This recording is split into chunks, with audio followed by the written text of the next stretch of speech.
ఏడాది సరైన సినిమాలు సరైన టైంలో రావడం లేదు. ప్రతిదీ వాయిదా వాయిదా.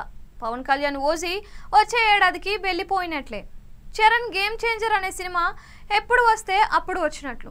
పుష్ప 2 మళ్ళీ బాగా వెనక్కి వెళ్ళిపోయింది. గత ఏడాది డిసెంబర్లో రావాల్సిన సినిమా ఈ ఏడాది డిసెంబర్కు డేట్ పడింది. ఇక మిగిలింది ప్రభాస్ కల్కి, ఎన్టీఆర్ దేవరా.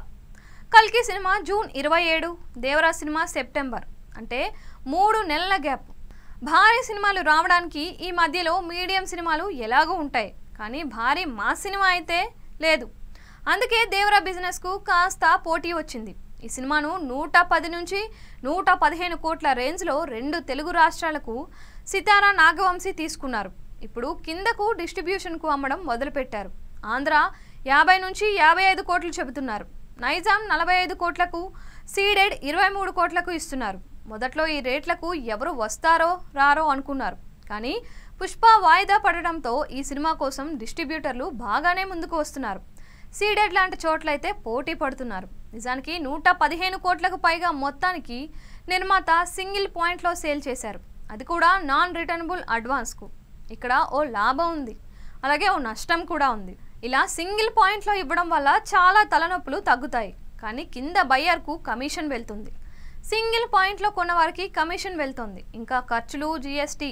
అందువల్ల ఈ రేటు మీద మరి ఓవర్ఫ్లోస్ అన్నది మర్చిపోవాల్సి ఉంటుంది. అదే నిర్మాత నేరుగా విడివిడిగా కిందకు అమ్మి ఉంటే ఒక 20% కమిషన్ పోతుంది.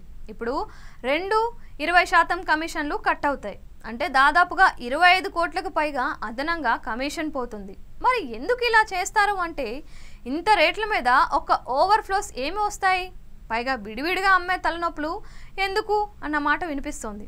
కానీ కోరి 25 కోట్లు వదులుకుంటారా అన్న ప్రశ్న అలానే ఉంది. ఇదిలా ఉంటే 115 కోట్లకు కాస్త అటు ఇటుగా కొని కిందకు విక్రయించడం వల్ల సితారా నాగవంశీకి కూడా లాభం, రిస్క్ రెండూ ఉన్నాయి.